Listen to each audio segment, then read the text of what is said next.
Quand vous entendrez parler de traité de paix entre l'Arabie Saoudite et Israël, sachez que le compte à rebours de l'enlèvement de l'Église a débuté. Selon les prophéties bibliques, ils reconnaîtront la Palestine comme un État à part entière dans leur deal et il aura la construction du troisième temple. Ici s'accomplira Joël chapitre 3 qui dit « Ils ont partagé mon pays au sort, ils ont divisé mon peuple ». L'Arabie Saoudite aura pour marionnette la Palestine. Là, dans Apocalypse chapitre 6, les couleurs des 4 chevaux du drapeau de la Palestine, le blanc, le rouge, le noir et le vert.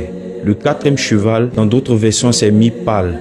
Dans le grec, c'est chloros, qui veut dire vert. Et le cheval vert correspond à l'Arabie Saoudite, sur lequel il y a le drapeau vert. Il lui a été donné autorité sur un quart de la terre, pour faire périr les hommes par l'épée.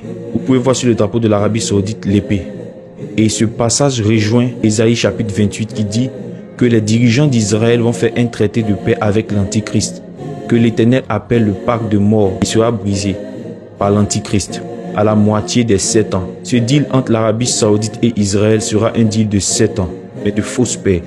Selon Daniel chapitre 9 verset 27, il fera alliance avec plusieurs pour une semaine. À moitié de cette semaine, il fera cesser le sacrifice et l'autel. Les une semaine prophétiquement parlent de 7 ans de paix. Dieu a dit à Rebecca, ces 2 enfants représentent 2 pays. Lorsque Jacob devait visiter son frère, Dieu a changé son nom dans Genèse chapitre 32 en Israël. Et dans l'histoire de Genèse chapitre 33, regardez 2 nations et non 2 hommes.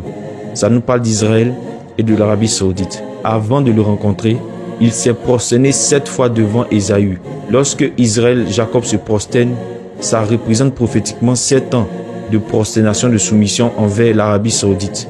Par ce deal, Jacob a dit à Ésaü, « Reçois de mes mains ces présents si j'ai trouvé grâce à tes yeux, car j'ai vu ta face comme la face de Dieu. » En d'autres termes, Jacob prophétisait que de l'Arabie Saoudite viendra quelqu'un qui se fera passer pour le Messie, mais qui est le faux Messie.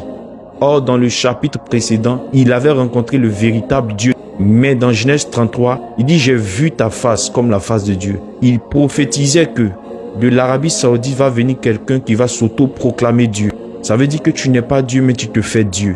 Tu te compares à Dieu. Au travers de cette action qu'il a posée, nous sommes dans les temps de la fin. Église, réveille-toi, notre époux arrive. Jésus revient.